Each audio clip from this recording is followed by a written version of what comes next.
You're listening to Let's Talk Creation, the science podcast that's just for you. Well, here we are back for another episode of Let's Talk Creation with Paul Garner and Todd Wood. I'm Paul Garner.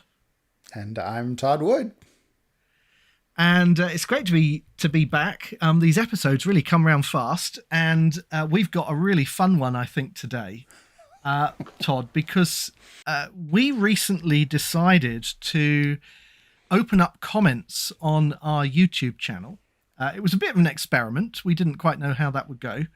And we've got lots of comments that have come in, most of them very kind and appreciative of what we're doing. And we're grateful to people for that. We're glad you're enjoying what we're doing.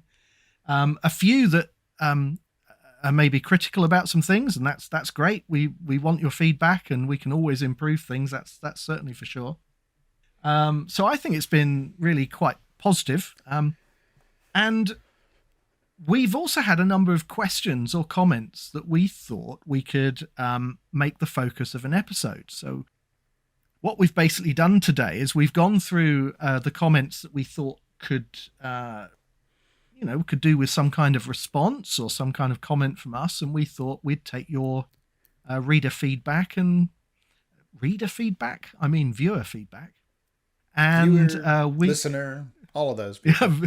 Yeah, all the above, and we would try to respond to some of those questions and comments, and that's what we're going to do. So this is going to be fun, and we're just going to wing it. We're just going to kind of go through we'll just see what happens. We'll get through as many as we can in the next 3/4 of an hour or thereabouts.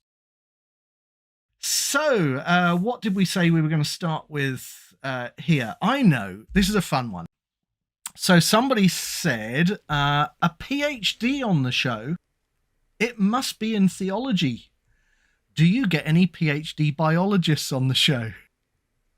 And yeah, so this made me chuckle. Todd. No. We never have PhD biologists on the show. That would be crazy. So, Todd, what's your PhD in? Biochemistry. Right. It's kind of does that count? Yeah, it depends on who you ask. Biologists think of me more as a chemist. Chemists think of me more as a biologist. Yeah. I think of myself as more of a biologist.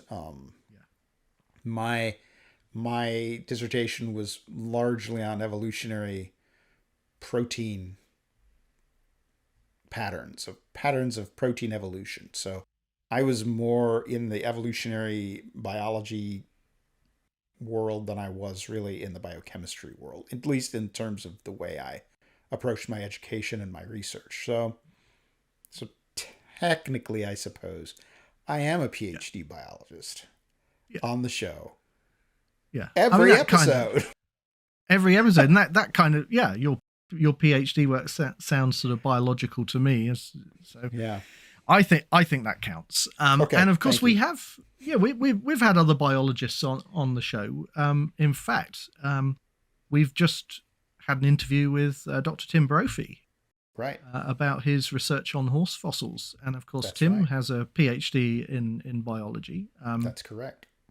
And, he's done work on the systematics and variations in Southeastern Asian turtle genus, I think. That was what his work was on. So that's classic biology there. Yes, exactly. So, and there are many more that we would like to have on, and we would hope to have on as guests in the future. So, who else have we had on? I'm trying to think. We had Jean Leitner, and of course Jean, is in veterinary medicine. Mm-hmm. So we've had Jean. Tom Hennigan, I don't think has got a PhD, but he's a biologist. He's an ecologist, isn't he? Yeah. And we've had Tom on. And as I say, there are lots of other biologists that we are planning to have on at some point. So yeah. So if any of our PhD biology friends are listening to this, expect an email at some point. That's right. It's coming. Yeah. Yeah. We can't keep interviewing the same people, right? We got to keep No. the show fresh and interesting. So. Yeah. All right. Well, how about another So, question? yeah, fire away. Is Paul Garner a hard rock geologist or a soft rock geologist? Okay, so this arises because I made a comment. I think it was, in a previous episode when we were talking about the RAPE project, maybe. Yeah, something and I mentioned this term, sort of soft rock geology and hard rock geology. Soft rock geologists are those that study sedimentary rocks, and hard rock geologists are those who study igneous and metamorphic rocks. That's basically what the division is. So most of the work that I've done has been either soft rock. For example, the work that I did with Dr. John Whitmore and others on the Coconino sandstone, that was soft rock geology, or work that has more of a paleobiology kind of focus, so looking at fossils. So I haven't really done any work in hard rock geology, igneous or metamorphic petrology or anything like that. Your master's degree was in paleobiology, is that right? Well, it was geoscience, but it had a paleobiology emphasis. Okay, got it. So my master's dissertation was on dinosaur diversification rates. Ooh, dinosaurs. Yeah, dinosaurs. So obviously, as an undergraduate, you don't really specialize. So you study all of these areas. You study some soft rock and some hard rock geology and economic geology and structural geology and all kinds of other disciplines. You don't really specialize. But at postgrad level, I specialized in paleobiology. Yeah. So that deals with that. Right. Okay. Let me see. Now, there's an interesting one here, which is definitely a question for you, Todd, and it arises from something that you said about beetles in a previous episode. We were talking about flightless beetles on oceanic islands. Yep. And the question is this. It says, I thought the section on flight polymorphisms in beetles was really interesting. Is there a known genetic basis for this variation? So perhaps just remind us what this topic's about, and then maybe sort of segue into answering that question, Todd. Right. So it turns out insects have this weird habit. Beetles, for example, have this weird habit where some members of the population develop wings and fly, and other members of the same population do not develop wings and do not fly. And the Darwin's explanation for this was that this happens on islands because on islands you have winds that blow flying creatures out to sea and they die. And so if they can only walk, then they don't fly and they don't get blown out to sea. So it was an example of selection. It turns out it's really more of it's more common than just on islands. And so it seems to have something to do with the trade-off between flying, which costs a lot of energy, and producing offspring. So the insect forms, and this is all exactly the same species. We're talking the same population. Imagine walking down the street to Walmart or whatever stores you got there over in the UK, and big stores. Go down to the tube station in London, right? And you see some people walking around with wings and some people don't. That's the beetle situation, right? So it turns out that it seems to be a trade-off between using your energy to fly or using your energy to produce offspring. And so what is the genetic basis of this? So I looked up a couple of papers on this, and the answer is it's complicated. Yeah, it's complicated. So there are apparently multiple genes that are associated with flight, which I think should come as no surprise whatsoever. You don't just have a gene for wings, because wings are complicated developmental structures. It'd be like having a gene for an arm or a liver or something like that. That's crazy. So there's multiple genes involved, and therefore there's multiple genes involved that could potentially knock out the flying ability altogether. So So it's complicated. Yeah, there's lots of genes involved, and it varies from insect group to insect group. So yeah, that's the best answer I got for you. Yeah. How about another? You got another question for me? Yeah, sure. Here's a fun one. What did you think of Jurassic World Dominion? We did that interminably long episode on Jurassic World. Did you see it, Paul? I did. Yeah. I did go to see it. I wasn't one of those who kind of went to see it on opening night, but right. But I did go to see it. So what did I think of it? Well, it was okay. It wasn't a great movie. I don't think it. What certainly wasn't one of the best, I think, in the Jurassic Park sort of franchise, but it was entertaining enough. It was a diverting couple of hours. It gives you what you go to watch these movies for, which is people being chased and eaten by dinosaurs. I mean, that's that's why you go to see these things.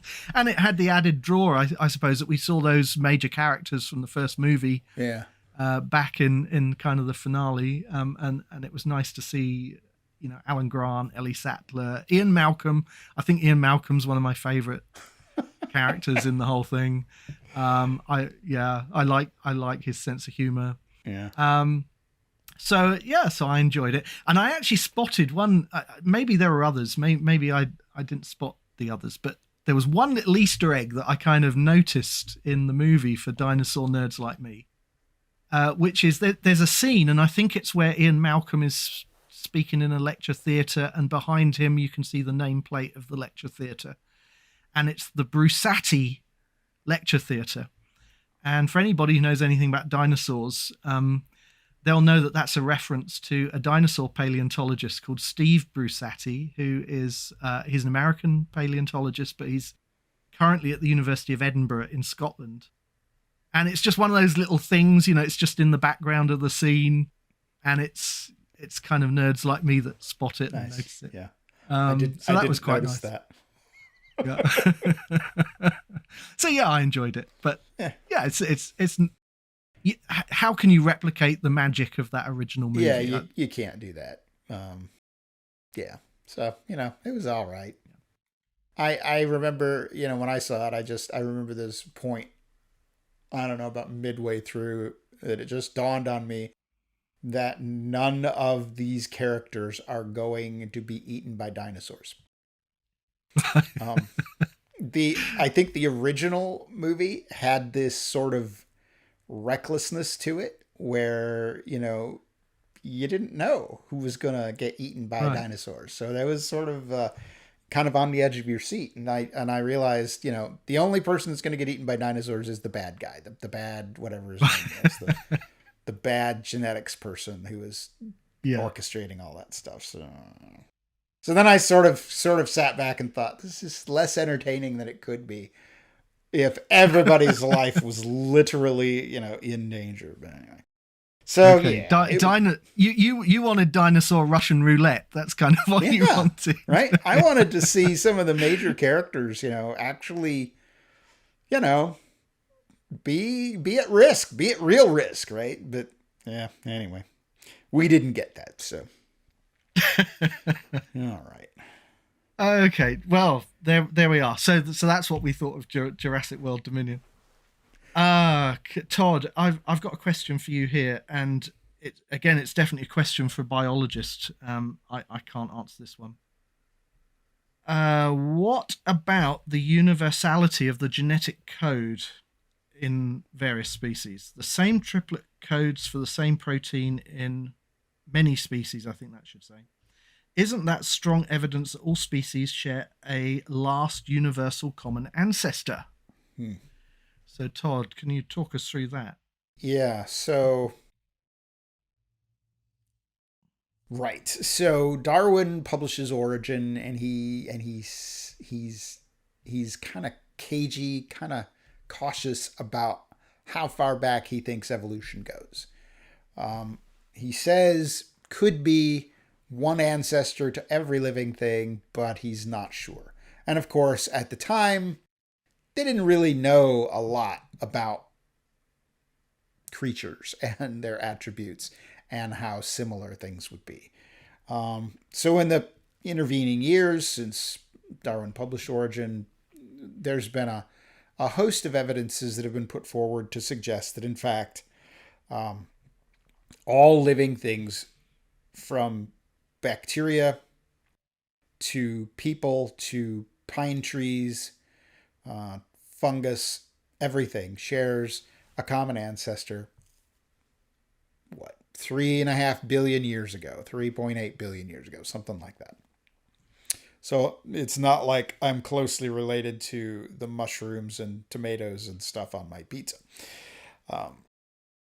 So what do I think about this? And the universal genetic code is one of those examples. And what do I think about this? Well, that's a really big, hard question. But I think the short answer that I would give without, having to develop it too much, I would say all of these sorts of evidences also happen to relate to the fundamental unit of living things, which is the cell.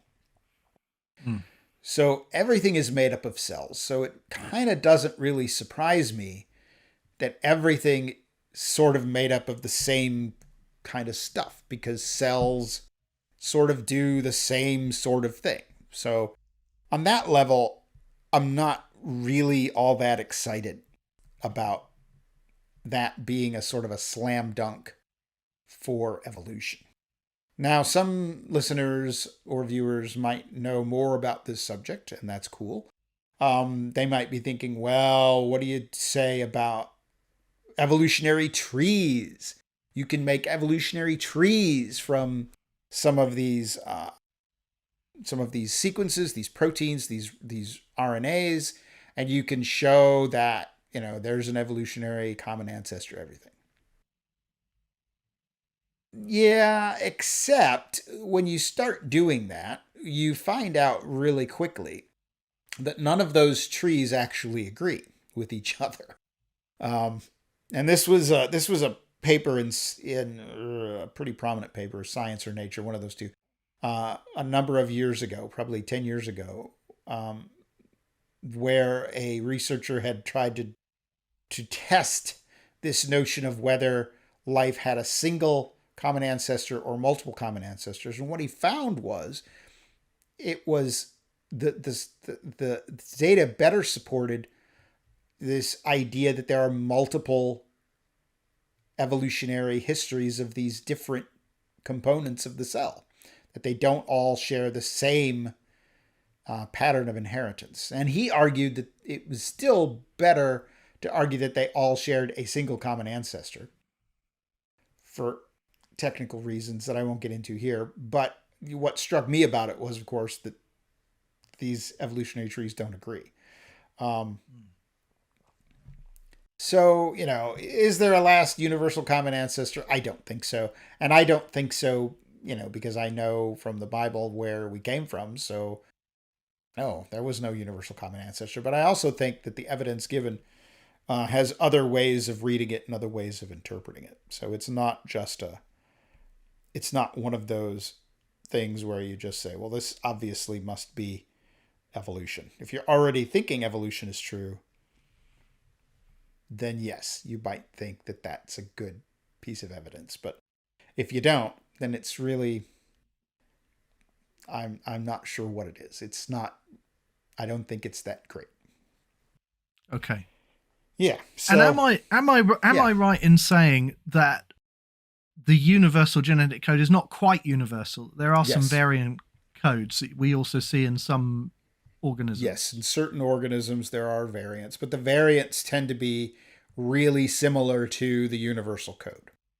So there are a couple of things that are different, but mostly it's pretty similar to what the universal code is. So I know some people make a lot of that. Yeah. Could you change the code for a single organism and still have things work? Maybe not. But the fact that you do have these codes they're not radically different. They're very similar to what we have. It also makes me think, okay, well, maybe something happened. I don't know. But yeah, it's near universal. It's close to universal. And then there's also this idea that near the base of the tree of life, particularly, there's all this sort of horizontal gene transfer that's happening between bacteria and an archaea and all this kind of stuff. So actually, the base of the tree, rather than looking like a simple bifurcating evolutionary tree, actually gets a pretty sort of complex anastomosing kind of network of at the base. That's the explanation given for why these phylogenies don't all match up, why the evolutionary trees you get from these basic cellular components don't all look the same. It's because they've been trading genes back and forth for billions of years, and that could be but I think it also invites other possible explanations, such as it doesn't match because there is no universal evolutionary tree or bush or anything else that we all came from. So. That's very, very helpful. All right. Yeah. How about a question that's great. Yeah. How about a question for you? Mm-hmm. This one is another rate-related question. When we discussed helium, you mentioned that it was still in the rocks, but they should leave the rocks by 6,000 years. But the rocks still decay, so helium should still be made in the process of that decay, and therefore still in the rocks regardless. So I guess the idea here is that, we argued that the fact that we still find helium in rocks is evidence that the radioactive decay was actually recent and not millions of years ago. But the question here is, well, radioactive decay is constantly producing helium, so wouldn't there be helium in the rocks? Yeah. That's a good question. And I think the answer really is about the amount of helium that we see in the rocks. So it is certainly true that while uranium-238 in the rocks is continuing to decay, it's going to continue generating helium. But you have to remember that when they did this borehole drilling into these rocks in New Mexico, remember these rocks had a radiometric age, a lead age of 1.5 billion years. There was still an awful lot of helium trapped in the rocks. So the zircon crystals, which are in these granitic rocks, at a depth of 1,000 meters in the borehole, contained up to 58% of the helium that you would expect from 1.5 billion years of uranium decay. Wow. So that's a lot of helium. That is a lot of helium. That's a lot of helium. And in fact, the most of the remaining 42% of the helium was still in the rocks as well, but it was in the biotite, the mica, in which the zircons were embedded. So it's actually only got as far as getting out into the neighboring mineral. So even when you go down further in the borehole, the temperatures increase, so the diffusion rates are higher because the helium atoms are more excited, move faster because of the higher temperatures. Even there, although the helium levels are less, there's still a substantial amount of helium left. So even down to about 2,900 meters, there's 17% of the expected helium from 1.5 billion years of decay. So it's the large amounts of helium which are consistent with a very large amount of decay. That's what we're talking about. We're not talking about trace amounts of helium that you could explain just by present day decay. Right. We're talking about a very large proportion of the amount of helium that you would expect from the whole 1.5 billion years of decay.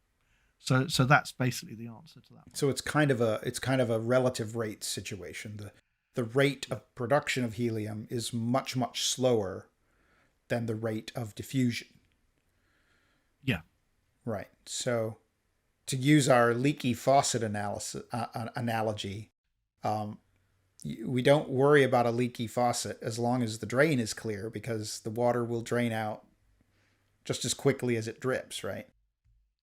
It's only when you plug up the drain that you find lots of water in your sink, right? So what we're saying is, when you go to the rocks to look for helium, you're finding a full sink, or half a full sink, which is really weird. It should have all drained out. And so there's something funny about that. There's something going on. Yeah. And that's effectively, that's the argument in a nutshell. So, right. We have lots and lots of helium, and it really shouldn't be there after 6,000 years. We should not be finding 58% of 1.5 billion years worth of helium production still in the rocks. Right. So. That's really odd. Yeah. Okay, that's good. Good to know. Okay, so question for you. Well, actually, this is a question we probably can both talk about, but I suspect that we're both going to say we don't really know very much about this, and that we need to we need to get on an expert. But it's a kind of biblical question. So it regards Exodus chapter 12 and verse 40. And the questioner says, "What are your thoughts regarding the absent Canaan, which is in the Masoretic text of Exodus 12 verse 40, but so it's not found in the Masoretic text, but it is found in the Septuagint and in the Samaritan Pentateuch." So the verse that is being referred to here, Exodus chapter 12 verse 40, says this: "Now the length of time the Israelite people lived in Egypt was 430 years." That's the Masoretic text. But the Septuagint and the Samaritan text say, now the length of time the Israelite people lived in Egypt and Canaan was 430 years. So there is a textual variant here. And the question is just asking, what is our view about that? Now, I am no biblical scholar, and I am not an expert in these textual variants, and I have nothing informed that I can say about this at all.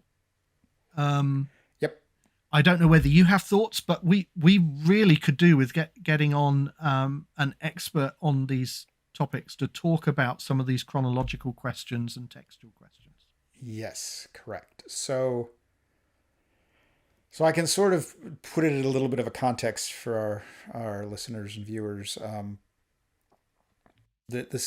We've mentioned these texts before. The Masoretic text is what has become the standard rabbinic Hebrew text, the text that has been used for a long time to translate the Old Testament. If you have a King James Bible, that was translated from the Masoretic. The Septuagint is an ancient Greek translation. It was produced between 200 and 100 years before the time of Christ. And it is quoted in the New Testament. So the New Testament quotes from the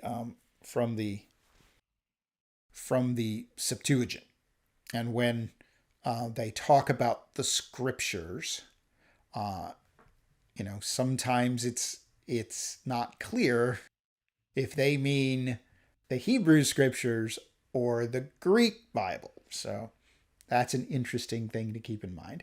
And then the Samaritan Pentateuch, we're not really sure where that came from, but this was understood to be the text of the law only, the Torah, that was kept by the Samaritans, which are the remnants of the northern tribes of Israel, the northern kingdom of Israel, that the Assyrians wiped out.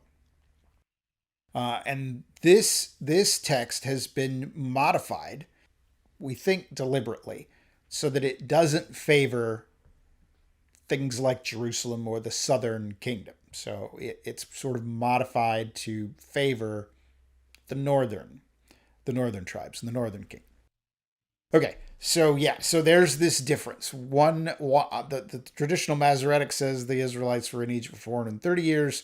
The other texts add Egypt and Canaan for 430 years. And I know that has something to do, and this is part of my ignorance here. I know that has something to do with biblical chronology, how you add up all the years in the Bible in order to come up with the history of the world, right? And I know that there is, and this is where, as you say, I don't know enough, but I understand there's some sort of discrepancy here between different passages of the scripture. And so the "and Canaan" there would make, I think, more sense of the chronological details that are given in other parts, even of the Masoretic text. So that would be correct. So if it was Egypt and Canaan, so the sojourn there of the Israelites begins with Abraham and not with Jacob coming to Egypt, that would be more fitting to the rest of the chronological data that we have. So that's all I really know about that. Do I have a strong opinion about it? No, I do not. And I guess a kind of related question then that arises is what was in the original inspired text, right. Yes. And is the "and Canaan" original, or is it maybe an editorial addition to clarify the text that somehow got incorporated into the text? And there are all kinds of really complex questions here that neither of us is qualified to answer. And and I honestly don't know that much about the Septuagint Exodus. I know a little bit about the Septuagint Genesis, very little. I'm told that it is a very literal translation, very stilted and literal in places. But I don't know if that's true of the Exodus translation as well. If so, that would suggest that they were translating a Hebrew original that was different from what ended up in the Masoretic. But I don't know enough about all of these questions. We'd have to get a Bible scholar on here to talk about chronology, which actually sounds like a great idea. Maybe we should do that. It's a great idea, and I'm sure we actually have ideas of who that might be. So we have a couple of ideas about who we can talk to about that sort of thing. So here's a random question for you, or either one of us. Can you tell us anything about dinosaurs, ancient sea creatures, new fossil discoveries, etc., without evolution? Okay. Can we say anything about these things without evolution? Well, the short answer is yes. That's kind of what we're all about here on the show. So we can say, I think, a great deal about all of these topics without evolution. I mean, this is just a huge open-ended. It is huge and open-ended. Kind of question. And in some ways we've kind of already been doing that, because our Jurassic World episode, we talked about how dinosaurs fit into the creation model. We've talked about human fossils, and we've talked about how they sort of fit into the creationist model. So we've already done it to some extent, and I'm sure we're gonna come back to all of these topics again in future episodes. You can certainly talk about these things without the evolutionary interpretive framework, and that's what we're interested in developing.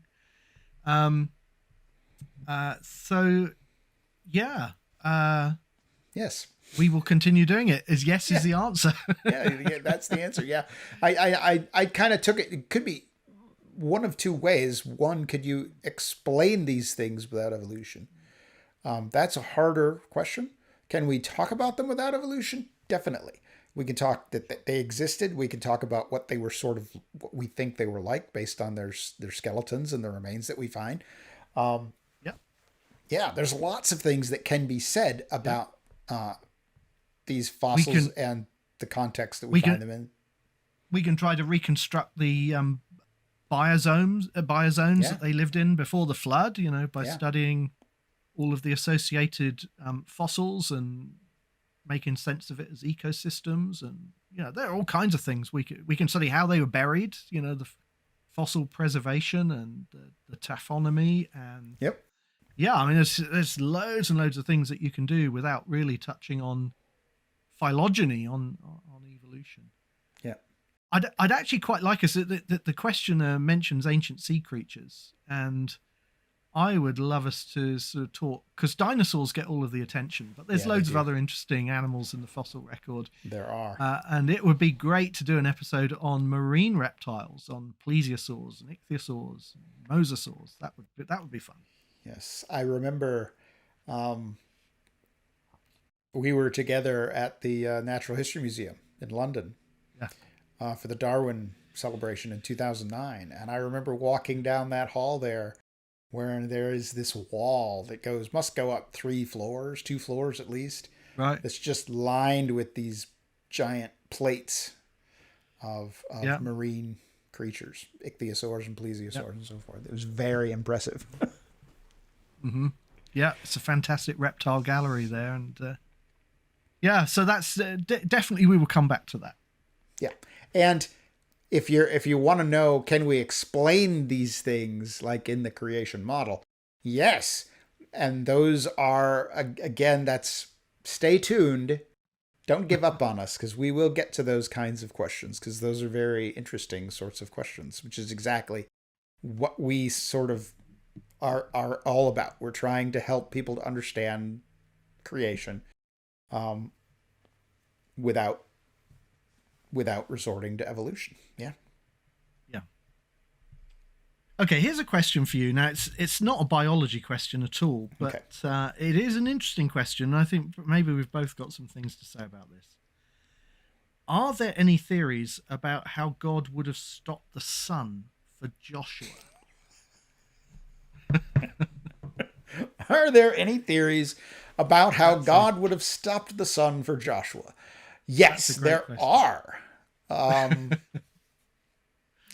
I tend to see it as a miracle. And so I don't tend to think that this is something that we need a theory about, right? It'd be like asking me to come up with a theory of the resurrection, or a theory of how God actually created, how he actually made creatures. It's a miracle. How did Jesus, multiply the bread and the fish? I don't know. We can play games with that, but I don't think that's helpful. I would warn our listeners and viewers, if you've heard the old story of NASA's computers coming to a halt and somebody saying, "Oh, let's put in the time the sun stood still in Joshua and it makes it all work," that is utterly fabricated and totally bogus. Please do not repeat that story in your sermons or Sunday school lessons or personally. I have heard people use that story. And it is an apocryphal story that's been doing the rounds for a very long time, but it is not correct. It never happened. No, I'm not saying that Joshua chapter 10 didn't happen. I'm saying this story about NASA never happened. NASA. Just to clarify. And I guess, for a bit of just for context, for those who may not know what we're talking about. So in Joshua chapter 10, there's a description of the Battle of Gibeon, which is part of Joshua's conquest of the Promised Land. And in verse 12, Joshua prays to God for the sun and moon to stand still in the midst of the sky. And God answers the prayer. And there's lots of debate about exactly why Joshua prayed that. Was he praying that because he wanted the daylight to be prolonged, or was there some other reason? But whatever the reason, God answers the prayer. And for what it's worth, I mean, my view is much the same as Todd's here. I think it's kind of fruitless to go looking for some sort of scientific explanation. This is a miracle. I know people have suggested all kinds of things. They've suggested that it's it's to do with an eclipse, or it's something it's like a mirage, or yes, or they've proposed, how God actually stopped the rotation of the earth or whatever. Yeah. We don't know. We just know that God answered Joshua's prayer, and it's a miracle. And I don't, you can't come up with a scientific theory to explain that. That's right. So, that I don't really have much to say more about that. Yeah. Looks like we're kind of running down to the end here. Let's see if we got a couple more questions.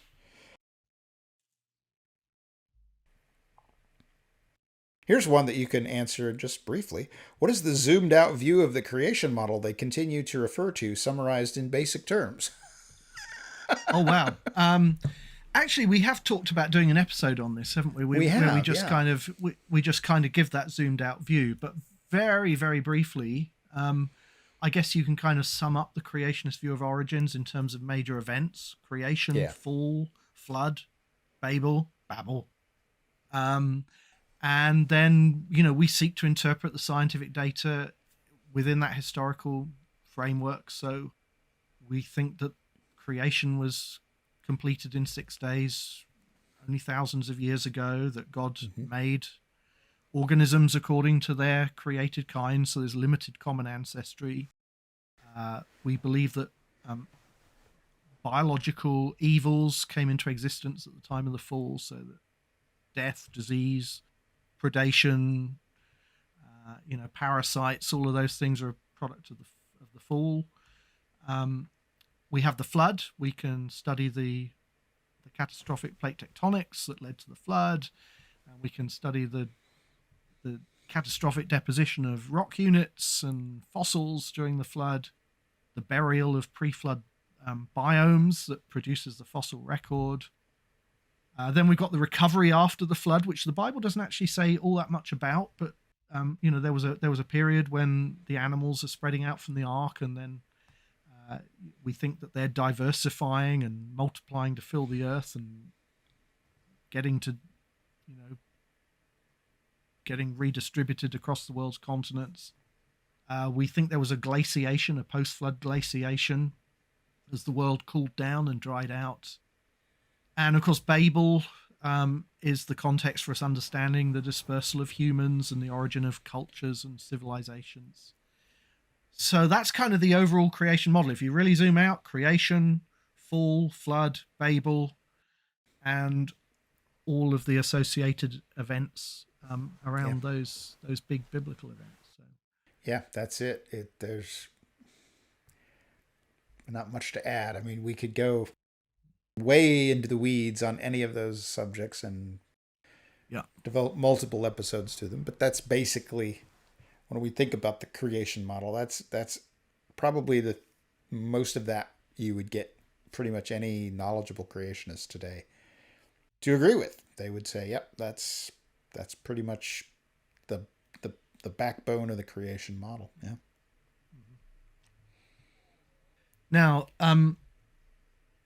we haven't tackled dinosaurs, and we have had some questions about dinosaurs, inevitably. Yeah. And I think we ought to just, maybe this won't take too long to deal with, but there are a couple of questions. Did humans coexist with dinosaurs? And one person says, I always thought that the dinosaurs were left out of the ark.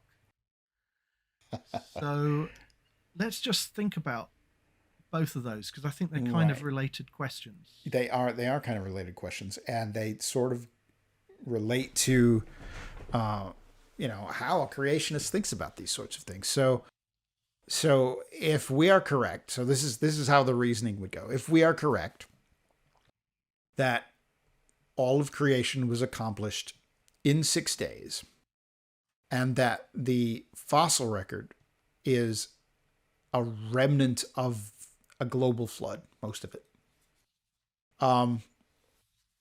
then it stands to reason that what we find in the fossil record must have been created in that creation week. Which means, since Adam and Eve were created in that creation week, dinosaurs were created in the creation week, which then means that, yes, people and dinosaurs were alive at the same time. Now, that doesn't necessarily mean they were alive in the same places, right? We don't know that. But, if what we're saying about the fossil record and what we're saying about the recency of creation is correct, then it follows that people were alive at the same time as the dinosaurs. And when God tells Noah to bring two of every kind of creature, land creature, into the ark to save it, well, I mean, if it's two of every kind, then dinosaurs are, representing a substantial number of created kinds. So there probably would have been dinosaurs on the ark. So that's how I would reason my way through those things. Yeah. Would you have anything to add or clarify there? Well, I suppose the only thing I'd say is the only way I can see that Noah didn't take the dinosaurs on the ark, given what you've said, is if for some reason they had already become extinct before the flood. And that did not happen, given that in the flood rocks we have fossils of dinosaurs that were clearly alive at the time the flood happened. So given that, we know dinosaurs were kind of alive and well at the time the flood overwhelmed their pre-flood biomes, and given that Noah had to take on board the ark at least two of every kind of air-breathing land animal, then presumably dinosaurs were indeed on the ark. The logic kind of seems inescapable to me. Yeah. You'd have to start interpreting, every two of every kind as being not, or two of not every kind, which is kind of the opposite of what it actually says, which I'm not sure the text would really allow you to do that. So you'd have to start playing around with some really weird scientific ideas or really weird, theories about God's creation or something in order to make that work. I don't think that works. I think you have to bring the dinosaurs on the ark, and they are created in creation week. And I think when the questioner asked, did humans coexist with dinosaurs, maybe also what they're kind of wanting us to address is there evidence outside the Bible that humans coexisted with dinosaurs? So that's kind of a related question. And well, there are various aspects to this. So do we have fossil evidence that humans and dinosaurs coexisted? In other words, human fossils alongside those of dinosaurs? And the answer is no. No, we don't find that. In fact, we don't have any pre-flood human fossils at all. The human fossils we have are all, it seems, in post-flood sediments, post-flood contexts. Some people might be aware of these sort of older claims that were in some of the older creationist literature and still actually floating around today, claiming that fossil human footprints have been found alongside those of dinosaurs. But that turns out, I think, not to be correct. Those so-called human tracks are poorly preserved dinosaur tracks, or they're carvings of human tracks, or they're other sort of misidentifications. Yeah. So we don't have fossil evidence. Some people appeal to other types of evidence, sort of rock art or paintings and things on the walls of caves and that sort of thing, to claim that some of these paintings look like dinosaurs. And I've looked at quite a number of those. They seem quite questionable to me. Certainly nothing I'd want to hang an argument on. Yeah. There are also stories. You get lots of legends and stories about things like dragons. And I've even heard creationists who've used that to say, dinosaurs survived in Europe right up until the medieval period, because there are these stories of dragons. I don't think that's the case. I think it is possible, and I only say this very tentatively. I think it is possible that dragon legends, dragon stories may have an origin in animals that people once encountered. But I think those are memories of something that happened a long time ago. I don't think dinosaurs weren't wandering around Central Europe in the year 1500. That's good to know. Martin Luther did not run into one of these or anything. Okay. Yeah. So we don't have good direct evidence, I think, from outside the Bible. But the Bible, I think, you can make a logical inference that humans and dinosaurs did indeed coexist, even though we don't have direct evidence at the moment to be able to demonstrate that scientifically. All right. Well, one last question. I think one last question. Okay. Let's see. What can we tackle? Or are we running out of time? What can we tackle quite quickly? I've got this one right here. Yeah, you go ahead. Go ahead. Okay. Yeah. Because this one struck me as a little confused or confusing. Okay. Creation took 6 days. Adam and Eve lived subsequently in the garden until the fall. Without the fall, they would have lived in the garden forever. Uh-huh.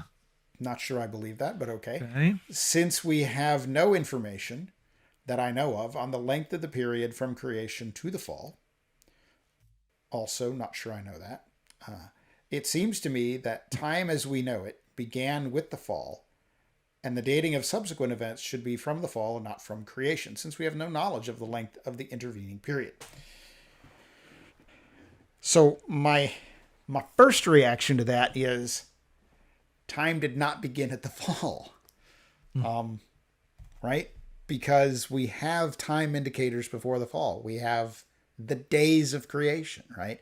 The sunrise and the sunset, the evening and the morning. We have the stars placed in the sky for times and seasons and years. So we have indication that time exists from the start of creation. So I just don't think I'd agree with the premise of the question. Yeah. Anything to add on that one? Well, yes, I agree. I think there's some problems with the premise of the question. We don't know how long Adam and Eve were in the garden before the fall happened, but I think it probably wasn't very long. And I'll try and give my rationale for saying that. Okay, so in their unfallen state, Adam and Eve were given a commandment, and one of the commandments they were given was to be fruitful and multiply.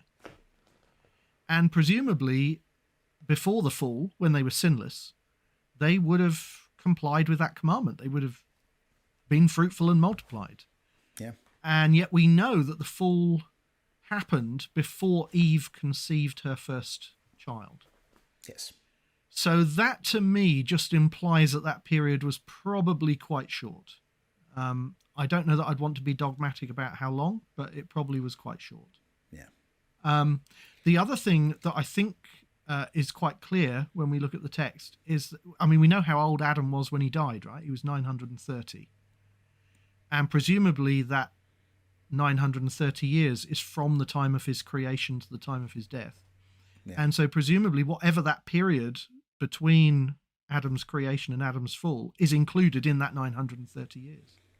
Mm-hmm. And therefore, the period before the fall doesn't really have any impact on your calculation of the chronology. Right. So I think you can be more. Yeah. I think you can be more specific because Genesis 5 also gives his age when his son Seth was born. Yes. 130 years, and we know Seth was born after Abel was murdered. Yeah. And so, yeah, we can narrow it down to even farther to less than 130 years. So, like you say, it's hard to imagine, had they complied with the command to be fruitful and multiply, it's hard to imagine that they would not have,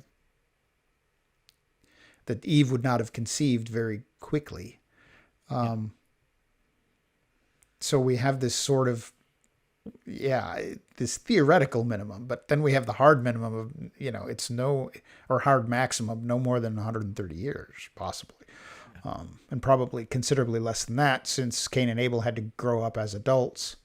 Cain has got a wife, so they must have lived long enough to be adults when their conflict happened. And so, I think there are ways of knowing it, and I don't think time begins with the fall. So,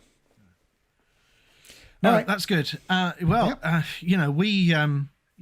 We've covered a lot there, and actually, we've got a lot more questions on our list that we haven't been able to cover. And if people have enjoyed us doing this, and tell us, leave a comment, and if you've enjoyed this episode and you'd like us to do it again, then let us know, because this is something maybe periodically we could come back to, and we can talk questions from the audience, so that would be fun. I think in our next episode, coming up in a fortnight's time, it's probably going to be another episode in our series about radiometric dating. So come back in a fortnight's time for that. All of our streaming platforms and show notes are available at coursesci.org/podcast. So check us out there. And of course on our YouTube channel. If you've got questions and comments, you can email us at podcast@coursesci.org. That's podcast@coresci.org, or you can leave comments, of course, on our YouTube videos. Don't forget to subscribe, tell your friends, hit the notification bell so that you get notice of future episodes, and of course, as we always do, we remind you of the two sponsoring organizations that bring this podcast to you. Todd, why don't you tell us about Core Academy of Science? Sure. You can find out more about Core Academy of Science at coursesci.org/connect, where you'll find links to important things that we'd like you to know about our ministry.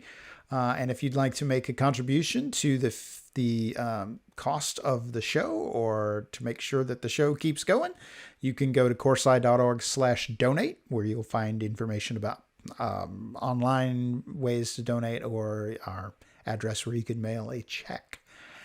Paul, tell us about Biblical Creation Trust. Yeah, Biblical Creation Trust. We have a website, biblicalcreationtrust.org, and there's a donate button on the homepage. You can click that, and it will take you to all of the various options to give to our work. And we're also active on social media, particularly on Facebook, so do check us out there. I think that's it, Todd, for this time. It's been a fun episode. So, guys, we'll see you in another couple of weeks. Bye for now. Thanks for listening to this week's episode of Let's Talk Creation. If you have questions, send them to podcast@coursesci.org. That's podcast@coresci.org. And be sure to let your friends know about Let's Talk Creation. And check us out on social media. Thank you.